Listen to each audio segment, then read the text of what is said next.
Lo invito a abrir su Biblia en el Salmo 119, desde el verso 1 al 176. No es cierto. Salmo 119, del verso 97 al verso 98. Salmo 119, casi al centro de la Biblia, divide la Biblia a la mitad, ábralo ahí va a estar el Salmo 119, versos 97 y 98. Y dice así, para honra y gloria del Señor: oh, cuánto amo yo tu ley, todo el día es ella mi meditación. Me has hecho más sabio que mis enemigos con tus mandamientos, porque siempre están conmigo. Voy a leer una vez más. Oh, cuánto amo yo tu ley, todo el día es ella mi meditación. Me has hecho más sabio que mis enemigos con tus mandamientos, porque siempre están conmigo. Amén. Cerramos nuestros ojos y hablamos con Dios. Señor Jesús, estamos delante de ti, Señor, para darte honor y para darte gloria y pedirte que seas tú quien bendigas nuestra vida, Señor, que bendigas nuestro corazón, que en este momento pueda estar abierto y dispuesto para recibir tu palabra y el mensaje que tú has establecido para este día. Sabemos que esta palabra, Señor, es palabra viva y eficaz, que va, Señor, a hacer todo aquello para lo cual tú la has enviado. En el nombre poderoso de Jesús, hoy declaramos tu bendición y tu presencia sobre nuestras vidas, en el nombre de Jesús. Amén. Pregúntale a tu compañero que está a tu lado, ¿dónde está tu Biblia? Toma tu asiento glorificando el nombre del Señor. A lo largo de estas semanas, ¿cuánto está en su Biblia física? ¿Cuánto está en su Biblia electrónica? Levanten su mano. A ver si es cierto. Amén. A lo largo de estas semanas hemos estado hablando acerca de una iglesia que vive en poder, las condiciones que debe tener una iglesia que vive en el poder de Dios. Y hemos señalado que la primera característica que una iglesia debe de tener, una iglesia que vive en poder, es conocimiento, apego y vivencia de la palabra de Dios. No puede haber una iglesia llena del poder de Dios si no conoce la palabra de Dios. Una iglesia que no conoce la palabra de Dios no conoce la voluntad de Dios. Amén. Una iglesia que no conoce la palabra de Dios vive conforme a tradiciones, pero no vive conforme a los mandamientos del Señor. Vive conforme a costumbres, pero no vive conforme a los mandamientos de la palabra de Dios. Y de aquí se deriva una pregunta: ¿cuál es el lugar que ocupa la Biblia en nuestra vida? ¿Dónde se encuentra la Biblia en mi vida? ¿Dónde se encuentra la Biblia en tu vida? Y cuando me refiero a dónde se encuentra la Biblia, no me refiero a un lugar físico. Usted puede decir, pues ahí está, ahí la trae en su mano, hermano, ¿sí? O la tengo en mi buró, la traigo conmigo. No me refiero al lugar físico donde está la Biblia, sino me refiero al lugar de prioridad que ocupa la Biblia en tu vida. Amén. Vamos a suponer que la Biblia es una aplicación. Ahorita cualquiera puede tener una Biblia, no hay problema. Cualquiera puede acceder a una Biblia. Hasta la puedes descargar gratis. Amén. En cualquier App Store puedes bajar la Biblia gratis. Y si fuese una aplicación, quisiera hacerte esta pregunta. Si la Biblia fuera una aplicación en tu teléfono, ¿cuánto tiempo la consultas al día? Comparado con otras aplicaciones, ¿cuánto tiempo abres tu Biblia electrónica comparado con Facebook, comparado con WhatsApp, comparado con Instagram, comparado con algunas otras plataformas, comparado con Netflix, comparado con YouTube, comparado con otras cosas? ¿Cuánto tiempo abres tu Biblia o mantienes abierta esa aplicación en comparación con otras cosas? No importa tenerla. El problema no es si tenemos o no tenemos Biblia. Es el uso que le damos y es la influencia que tiene esta palabra en nosotros. Es la influencia que tiene en mis pensamientos, es la influencia que tiene en mis decisiones, es la influencia que tiene en mis acciones. En un estudio realizado por la American Bible Society en Estados Unidos y la Conferencia Nacional de Líderes Cristianos Hispanos, se arrojó, escucha estas cifras: el 87% de los hispanos tienen una Biblia. 87% de los hispanos, de cada 100, 87 hispanos tienen una Biblia. Pero solamente el 8% la lee regularmente. Amén. 9 de cada 10 hispanos no saben nada del contenido de la Biblia. De ese 80 y tantos por ciento, el 63% católicos, 19% protestantes, y ahí entre protestantes y evangélicos que se declararon algunos de ellos. Entre ese 83%, muchas de esas personas manifestaron no conocer el contenido de la Biblia. Y hoy se considera que existe un analfabetismo bíblico, es decir, un desconocimiento de la Biblia. Y ese analfabetismo bíblico nos puede llevar a una pérdida y destrucción total de los valores cristianos. La Biblia dice: mi pueblo se perdió, mi pueblo pereció. ¿Por qué? Porque le faltó conocimiento. Y la falta de conocimiento nos lleva a la pérdida. El pasaje que leímos, Salmo 119, es el capítulo más largo de la Biblia. Tiene 176 versículos. Y de los 176 versículos, 171 versículos hablan de la palabra de Dios. Hablan de su ley, hablan de sus preceptos, hablan de sus mandamientos, hablan de su voluntad. De los 176 versículos, 171 hablan sobre la palabra de Dios. El salmista expresa un profundo amor por la palabra de Dios, por la ley de Dios, y manifiesta que durante todo el día está pensando en ella. Todo el día es ella mi meditación. Está presente en sus pensamientos, está presente en sus pláticas, está presente en sus decisiones, está presente en su trabajo. Todo lo que hace está impregnado de la palabra de Dios. Pero aquí aplica la pregunta: ¿qué lugar tiene la Biblia en mi vida? ¿Qué lugar tiene la Biblia en mis decisiones? ¿Cuál es la influencia que ejerce en mi vida la palabra de Dios? ¿Puedes decir que amas algo y tenerlo olvidado? ¿Puedes decir que amas algo y tenerlo arrumbado? Si amas algo, lo atesoras, y si amas algo, lo tienes contigo. Si amas algo, es algo cercano a ti. El salmista hace referencia a su amor a la ley del Señor, pero sobre todo el apego a sus mandamientos. El lugar de la Biblia tiene que ser el número uno en nuestra vida.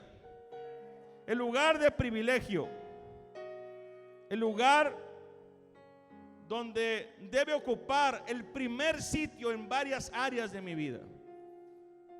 Y yo quiero preguntarte hoy si estás dispuesto a que la Biblia ocupe el primer lugar en varias esferas de tu vida. Yo primero quiero decirte que para que la Biblia esté en el lugar de prioridad, tiene que ser el primer lugar en tu conocimiento. Amén. No podemos amar lo que no conocemos, hermano. Muchos aman la palabra de Dios, pero tal vez no podrían identificar un texto de un refrán. Amén. Hay mucha gente que dice que hay cosas en la Biblia que no están ahí. Y como la Biblia dice, tanto va el cántaro al agua hasta que se rompe, ¿no? Y como la Biblia dice, y te voy a poner a prueba, hay varias cosas, te voy a decir 3 frases que nosotros decimos comúnmente que no están en la Biblia, pero que decimos, o que la gente comúnmente dice que está en la Biblia. Como dice la Biblia, no se mueve la hoja del árbol sin la voluntad de Dios. ¿Cuántas veces lo has oído? No está en la Biblia. Búscale, no lo vas a encontrar. Tal vez es cierto, pero no está en la Biblia. Este es un extracto del Quijote de la Mancha, escrito por Miguel de Cervantes Saavedra. Y es una frase que el Quijote le dice a Sancho Panza: no se mueve la hoja de un árbol sin la voluntad de Dios. Así que ahora mejor diga, y como dijo Don Quijote, ¿sí? No se mueve la hoja de un árbol sin la voluntad de Dios. Otra frase que comúnmente se atribuye a la Biblia que no está ahí es y como dice la Biblia, ayúdate, que yo te ayudaré. No está en la Biblia. Hay una parte del Corán que dice algo similar, pero no está en la Biblia. La Biblia dice algo muy diferente: venid a mí, todos los que se encuentran trabajados y cargados, que yo les daré descanso. El Señor no te dice ayúdate que yo te ayudaré, te dice yo puedo con tus cargas, yo voy a llevar tus cargas. Todo aquel que se encuentre afligido, todo aquel que se encuentre cargado, todo aquel que se encuentre cansado, yo llevaré tus cargas. Eso es lo que dice la palabra de Dios. Mateo capítulo 11, verso 28.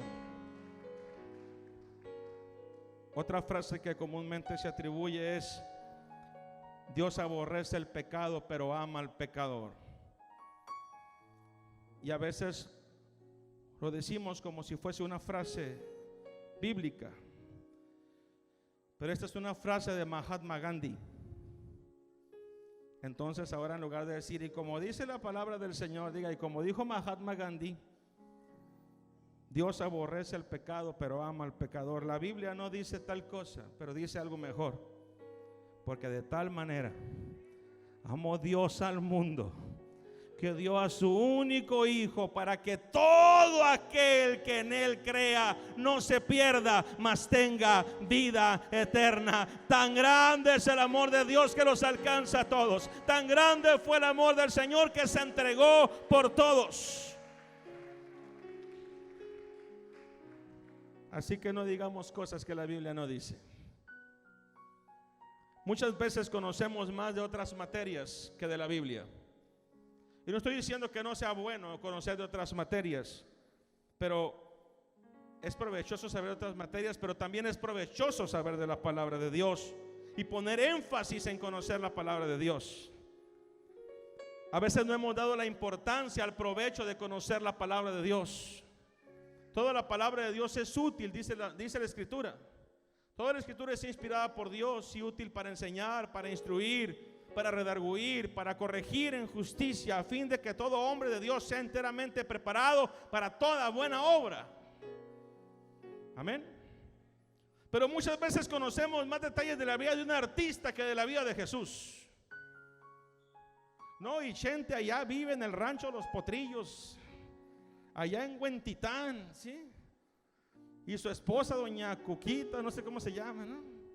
Y de repente conocemos todo de los artistas, conocemos todos los jugadores de la Liga MX, conocemos todos los jugadores de la Liga Premier. No solamente eso, sabemos de qué equipo lo transfirieron y cuánto pagaron por la transferencia, sabemos el número de taquetes que usa. Conocemos todo, nos conocemos los nombres de los artistas, conocemos un montón de cosas. Pero no te preguntan los nombres de las tribus de Israel porque no te los vas a saber. Pero no te preguntan los nombres de los 12 apóstoles porque ¿a poco había 2 Judas? ¿Sí? ¿A poco Simón y Pedro son el mismo? ¿Sí? De repente hay cosas que ignoramos de la Escritura.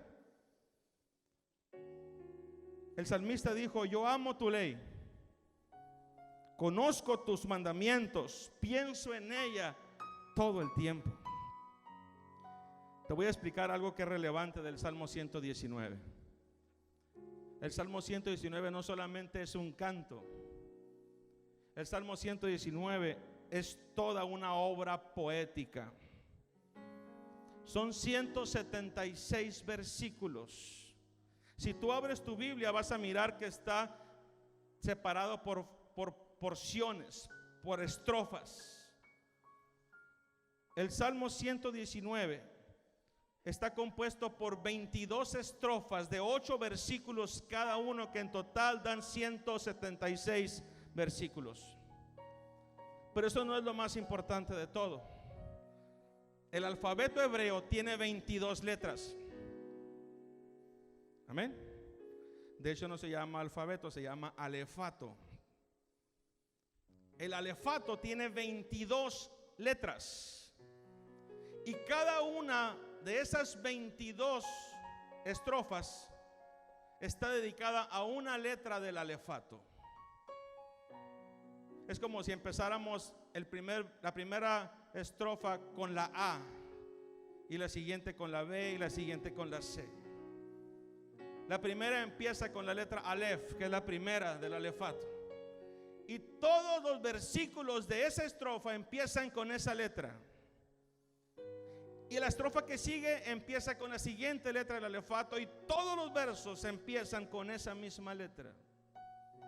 De tal manera que este salmo nos habla de un orden perfecto en la escritura y en la palabra de Dios. Si la Biblia tiene que ser lo primero en tu vida y tiene que ser lo primero en tu conocimiento, debes de conocer qué es la Biblia y cómo fue formada. Y a veces, predicando de tantas cosas y tantas necesidades que hay, a veces olvidamos predicar de esto, y no porque no queramos, sino porque vemos la necesidad de estar continuamente abordando temas que son necesarios para la iglesia, pero este lo es. La Biblia es la palabra de Dios revelada al hombre, que fue transmitida de forma oral primeramente y después de forma escrita para que pudiera ser preservada. La palabra de Dios, o la Biblia como la conocemos, fue escrita por alrededor de 40 escritores a lo largo de 1000 años. Desde el año 900 antes de Cristo hasta el año 100 después de Cristo se compiló y se escribió lo que es, y ahora tenemos como la palabra de Dios. La palabra Biblia viene de la palabra griega biblión, que significa libros o los libros. Y la Biblia es una recopilación de 66 libros. ¿Cuántos? 66, que están divididos en dos partes: Antiguo Testamento y Nuevo Testamento. El Antiguo Testamento, 39 capítulos, 39 libros, hablan de la historia de la creación del mundo y el pueblo hebreo. Los 27 libros del Nuevo Testamento nos hablan del nacimiento, ministerio, crucifixión, muerte y resurrección del Señor, la vida de los primeros cristianos y las profecías de los últimos tiempos que están por cumplirse muy pronto. Y ese es el legado que hoy tenemos nosotros en la Biblia. La Biblia, el Antiguo Testamento, fue escrito en dos lenguas, principalmente en hebreo y solamente unas porciones en arameo. Y todo el Nuevo Testamento fue escrito en griego. Toda esta información es importante que nosotros la tengamos. Y puede decir, bueno, ¿para qué a mí? ¿De qué me sirve? La Biblia se ha traducido a 2454 idiomas a través de la historia. Y se han impreso más de 5,000 millones de copias de la palabra de Dios. En la actualidad somos 8,000 millones de habitantes y se han impreso 5,000 millones de copias de la Biblia. Y aún así hay muchas poblaciones del mundo que no la tienen, que solamente tienen pequeñas fracciones, porque no hay manera de traducir la Biblia a sus lenguajes, porque no tienen alfabeto. La palabra de Dios tiene que estar en nuestro conocimiento. Debemos de conocer la palabra. ¿Cuántos dicen amén? Pero no solamente tiene que estar la Biblia en mi conocimiento, sino que tiene que estar también en mi pensamiento. No es lo mismo conocer que pensar en ello. Amén. Hay mucha gente que puede conocer, pero no está ese conocimiento de manera permanente en su pensamiento. Puedo tener un gran cúmulo de conocimiento, pero si no estoy pensando en eso que conozco, no es prioridad para mí. Mucha gente da el paso de conocer la Biblia, pero no da el paso de meditar en ella y de pensar continuamente en la Biblia. Aunque no digan amén. Es importante no solamente conocer la Biblia, es importante meditar en ella. Hay personas que recurren a la Biblia solamente cuando están en medio de un problema. Cuando están en medio de una aflicción, entonces van a la Biblia y ahí están buscando algo, pero no lo hacen de forma permanente. Hay personas que cuando tienen miedo, y esto lo he visto varias veces, cuando tienen temor, usan la Biblia como un amuleto y duermen con ella en el pecho para espantar las malas vibras. O abren la Biblia en un capítulo determinado porque eso le va a dar protección a su casa. Es importante que tengas tu Biblia abierta, pero para que la leas. Amén. No por tenerla abierta en el Salmo 91, la protección del Señor ahí está. La Biblia no tiene que estar en nuestro buró, tiene que estar en nuestro corazón y tiene que estar en nuestra boca. Nunca se apartará de tu boca este libro de la ley. Yo sabía que este iba a ser uno de esos sermones que no provocan muchos aleluyas, porque es de reflexión. La Biblia tiene una palabra para cada momento de tu vida. Y esto lo tengo yo comprobado. La Biblia tiene consejos para los padres, tiene consejos para los hijos, tiene consejos para los esposos, tiene consejos para las esposas. Hay un pasaje que a mí me enseñaron de niño y toda la vida me ha taladrado aquí. Proverbios 10:1. El hijo sabio alegra al padre, mas el hijo necio es tristeza de su madre. Y me lo grabaron tan hondo en mi mente y en mi corazón, que cada vez que estaba a punto de hacer una burrada, venía a mi mente: el hijo sabio alegra al padre. Yo quiero que mi papá esté alegre, tengo que ser sabio. Mas el hijo necio es tristeza de su madre. Y el hecho de que mi madre me dijera: Rafael, estoy tan decepcionada de ti, para mí era lo peor que mi madre me pudiera decir. Me dolía más que 10 cachetadas. La Biblia tiene consejos para todos. Te dice cómo conducirte correctamente, te dice cómo seleccionar a tus amigos, te dice cómo comportarte en una fiesta, te dice cómo comportarte en un banquete, te dice dónde sentarte cuando llegas a una fiesta. Todo eso te dice la Biblia. La Biblia tiene consejos para todo. Te dice dónde es mejor estar, si en la casa del que tiene fiesta o en la casa del que está triste. Dice: mejor es estar en la casa del que está de luto que en la casa del que tiene banquete. Así que si tienes que elegir entre una fiesta y un velorio, ve al velorio. La Biblia lo dice, aunque no digan amén. Es un libro que te puede hacer sabio. Una persona sabia es aquella que piensa antes de actuar y que toma las mejores decisiones. El salmista dice: me has hecho más sabio que mis enemigos. Ellos están pensando en otra cosa, pero yo estoy pensando en tu palabra. Y mientras ellos piensan hacerme daño y piensan hacerme mal, yo pienso en hacer tu voluntad. Yo soy más sabio que ellos. Aunque ellos se queden más inteligentes, yo soy más sabio. Aunque ellos hagan trampa, yo hago lo correcto. Aunque ellos vayan por el camino corto, yo hago lo correcto. Aunque ellos se desboquen, yo me mantengo y tengo dominio propio. El salmista dice: me has hecho más sabio que mis enemigos. ¿Por qué? porque tus mandamientos están siempre conmigo. Y dice la palabra del Señor en este mismo salmo que debemos de buscar la palabra y que tiene que ser más deleitosa a nosotros que el oro y la plata. Mejor es la ley de tu boca que millares de oro y plata. Y esto es muy difícil para muchos. Cuando preguntamos a alguien, ¿por qué no lee la Biblia, hermano? ¿Cuál es la primera respuesta que te dicen? No tengo tiempo. ¿Por qué estoy trabajando, hermano? No tengo tiempo. Tengo que trabajar, tengo que hacer esto, tengo 2 trabajos, tengo que llevar a mis chamacos a la escuela. No tengo tiempo yo de leer la Biblia. ¿La Biblia me va a dar de comer? ¿A poco leyendo la Biblia me voy a mantener? Y empezamos con eso. Tengo que hacer frente a mis compromisos, tengo que sacar adelante a mi familia. La Biblia no va a ser lo suficiente por mí. Pero el Señor le dijo a Josué esto: Josué, que nunca se aparte de tu boca este libro, sino que de día y de noche piensa en él, para que lo obedezcas, para que guardes, para que hagas todo conforme en él está escrito.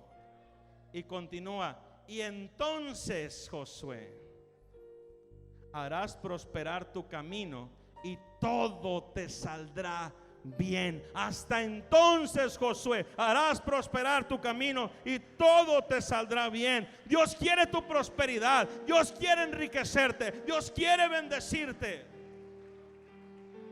Pero Dios quiere que su palabra sea lo primero en tus pensamientos. Porque yo sé los pensamientos que tengo acerca de vosotros, dijo el Señor. Pensamientos de paz y no de mal, para darlos el fin que esperas. Dios tiene planes de bendición para tu vida, hermano. Y aquí está el proyecto de Dios para ti. Busca su palabra, acércate a su palabra. No solamente la tengas cercana a ti, tenla en tus pensamientos. Medita en ella, reflexiona en ella. Y por último quiero decirte que la Biblia tiene que ocupar el primer lugar, no solamente en tu conocimiento ni en tu pensamiento. Tiene que ocupar el primer lugar en tus decisiones.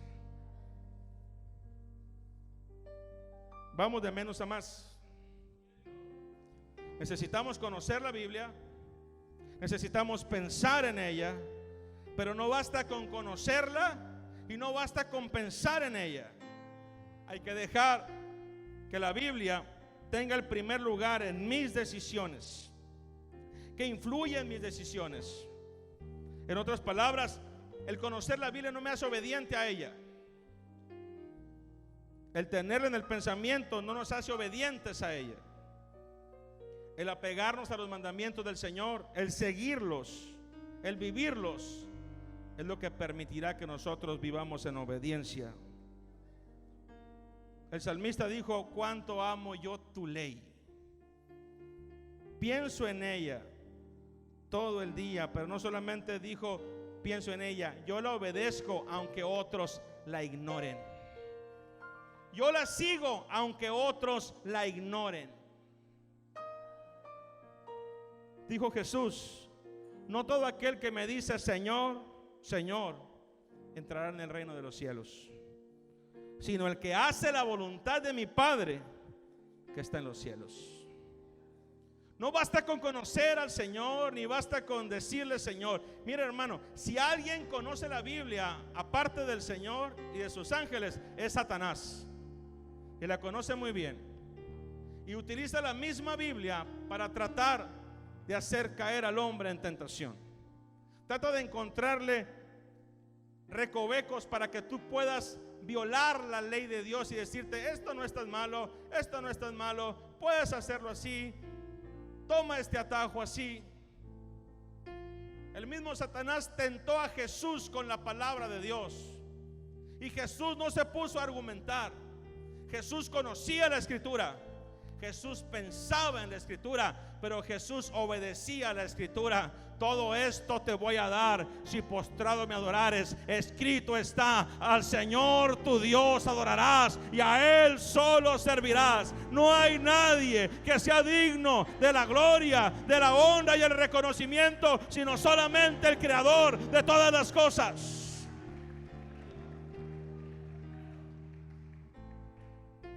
La Biblia me habla de un hombre que se acercó a Jesús y conocía la Biblia.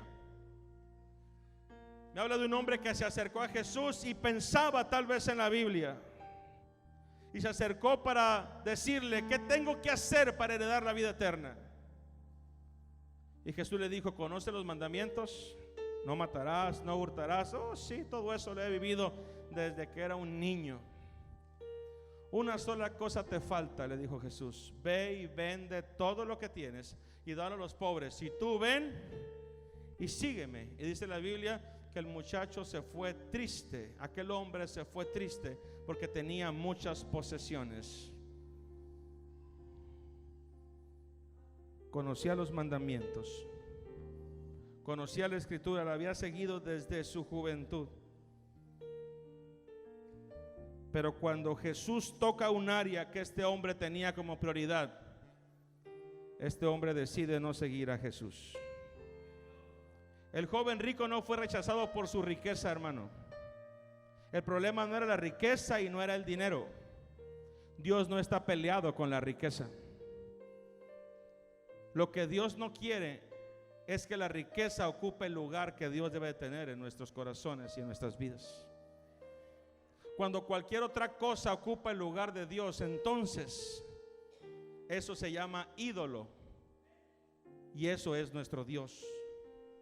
Lo que Jesús le estaba queriendo demostrar a ese hombre es: en tu corazón, aunque dices que conoces la palabra de Dios y aunque piensas en ella, en tu corazón hay algo que está ocupando mi lugar, y son tus riquezas. Eso no te deja despojarte para seguirme. Y muchas veces hay personas que tratan de seguir a Dios, pero no han dejado que la palabra de Dios ocupe el primer lugar en sus vidas. Él no estuvo dispuesto a confiar en la palabra de Jesús. No estuvo dispuesto a obedecer. Las riquezas estaban por encima de la palabra del Señor. El salmista, en muchos de esos pasajes del Salmo 119, menciona cómo se ha sentido en muchos momentos, cómo ha luchado por mantenerse obediente y firme, y cómo la palabra que ha recibido le da esperanza para mantenerse firme. La Biblia tiene que ser la mayor influencia en tu vida, hermano. La Biblia tiene que ser tu única y mejor consejera. Ella debe ser tu mejor maestra. No descuides ningún área de la utilidad de la palabra de Dios, porque toda la Escritura es inspirada por Dios. ¿Y útil para qué? Para enseñar, para instruir, para redarguir, para corregir. La Biblia te enseña porque la Biblia te da conocimientos que no tienes. La Biblia te instruye porque te prepara y te da formación. La Biblia te redarguye porque te amonesta y te hace saber cuando estás mal. Pero si la Biblia no está presente en ti, difícilmente sabrás. Por eso decía el salmista: lámpara es a mis pies tu palabra y lumbrera a mi camino. Cuando no sé por dónde voy, tu palabra me dice por dónde debo de ir.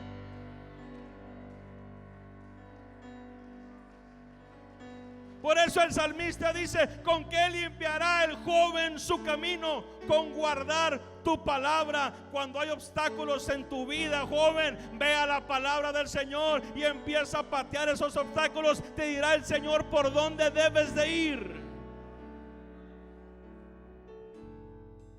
La palabra te redarguye, la palabra te corrige, la palabra te cambia. La palabra te dice las cosas que debes de dejar. La palabra te perfecciona para cumplir tu propósito. Muchos quieren vivir el propósito de Dios, pero no puedes vivir el propósito de Dios ajeno a la Biblia. Nadie puede vivir el propósito del Señor ajeno a la Escritura. ¿Qué lugar ocupa la Biblia en tu vida? ¿Cuántos han tenido en su mano un billete de $2? Que dicen que son de la suerte. Hay una imagen en ese billete de $2 de un hombre llamado Thomas Jefferson. Este hombre, Thomas Jefferson, fue uno de los padres de la patria americana. Es uno de los que firmaron la Declaración de Independencia. Llegó a ser presidente. Pero este hombre admiraba algunas cosas de Jesús, pero no estaba de acuerdo en la Biblia, ni estaba de acuerdo en muchas cosas de la Biblia. Este hombre, Jefferson, no consideraba que Jesús hubiera hecho milagros. Este hombre, Jefferson, tenía un problemita, y era que le gustaban las mujeres ajenas y vivía en adulterio. Y todo lo que hablaba Jesús sobre esto, o lo que la Biblia hablaba sobre esto, él lo hacía a un lado. Y él hizo su propia versión de la Biblia. Si la buscas en Google, la Biblia de Jefferson, te vas a dar cuenta de que la Biblia de Jefferson es un extracto. Se llaman también las fábulas de Jesús, donde solamente hay algunas historias acerca de Jesús, y otro escrito que se llama la filosofía de Jesús. Pero este hombre hizo recortes de la Biblia y los pegó en varias hojas poniendo sus notas, donde él señalaba solamente aquellas cosas que a él le convencían de la Biblia, y las que no las puso. El libro de Jefferson, la Biblia de Jefferson, termina en el momento donde Jesús fue sepultado en una tumba, y ahí termina. Porque para él Jesús no resucitó. Y el apóstol Pablo dice: y si Jesús murió y no resucitó, vana es entonces nuestra fe, y vana es entonces nuestra predicación. Comamos y bebamos, que mañana moriremos. Porque si Cristo murió y no resucitó, ¿qué sentido tiene todo esto? Somos los más miserables de todos los hombres, pero continúa diciendo: pero Cristo murió y se levantó al tercer día, como primicia de los que durmieron fue hecho. Y después le dice a los tesalonicenses: porque el Señor mismo, con voz de mando, con voz de arcángel y con trompeta de Dios, descenderá del cielo, y los muertos en Cristo resucitarán primero, y luego nosotros, los que vivimos, los que hayamos quedado, seremos arrebatados juntamente con ellos en las nubes para recibir al Señor en el aire, y así estaremos siempre con el Señor. Por lo tanto, aliéntense los unos a los otros con estas palabras. En mi Biblia hay un Jesús que nació, hay un Jesús que murió, pero hay un Jesús que resucitó, un Jesús que está en el cielo, un Jesús que se manifiesta en mi vida. En mi Biblia me habla de un Jesús que se derramó como Espíritu Santo en el corazón y que lo sigue haciendo. Mi Biblia habla de un Jesús que sana, que salva, que bautiza y que viene, y es el mismo Jesús que está en este lugar. Su palabra vive, su palabra está viva y es eficaz y es más cortante que una espada de dos filos. Hoy Dios está buscando una iglesia que ame su palabra. Dios está buscando una iglesia que busque su palabra. Padres de familia que abran su Biblia en su casa. Padres de familia que abran su Biblia y se sienten con sus hijos a leerla. Hace unos días te traje una Biblia maltrecha que tiene más de 30 años en mi vida, pero no te conté toda la historia. Esa fue la primera Biblia que yo leí a los 8 años, de tapa a tapa, pero nunca te dije qué fue lo que me motivó a leerla.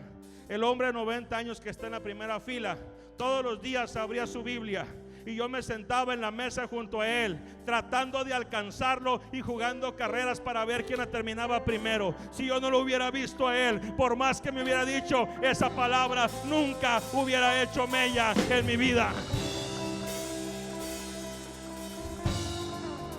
Está demostrado que aquellos niños que leen la Biblia de pequeños tienen un alto porcentaje de convertirse en verdaderos cristianos y tomar su decisión consolidando su fe. Pero hay hogares donde la Biblia no se abre para nada. Hoy quiero hacerte la invitación y el reto a que tomes este desafío y que te vayas de este lugar con el convencimiento de que si alguien tiene que abrir la Biblia en esa casa, ese tienes que ser tú. Si quieres que tus generaciones conozcan la palabra de Dios, ese tienes que ser tú.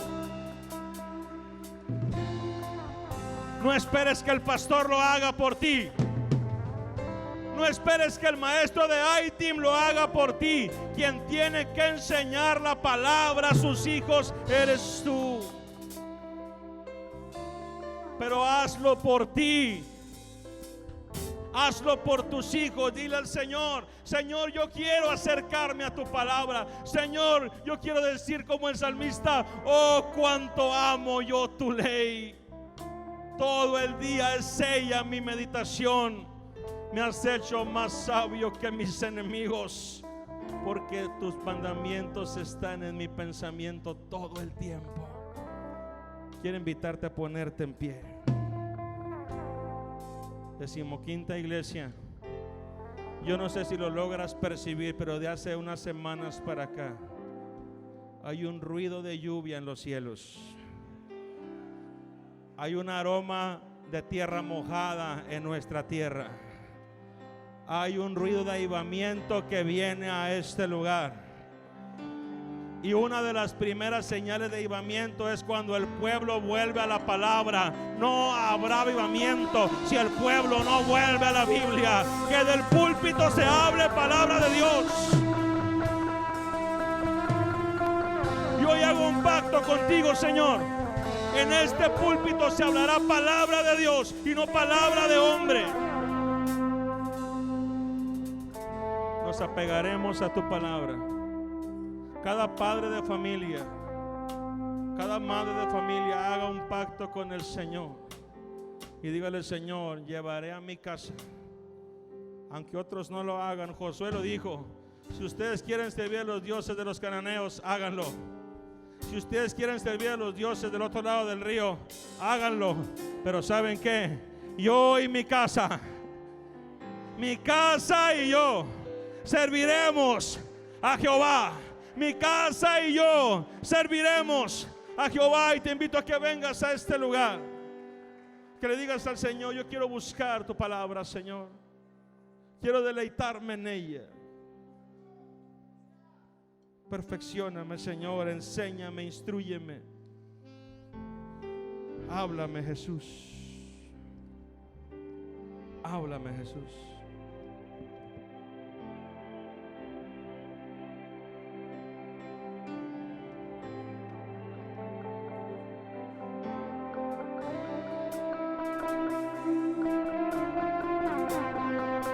Gloria a Dios.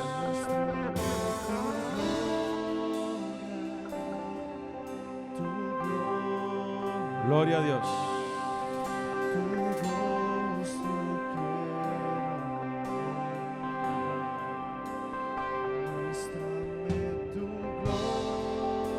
¿Qué lugar ocupa la Biblia en tu vida? ¿Qué lugar ocupa la Biblia en tu corazón? ¿Qué lugar ocupa la Biblia en tu familia? Cuando el mundo se Oh, olvide aleluya. de tu ley, De ti. de ti me acuerdo.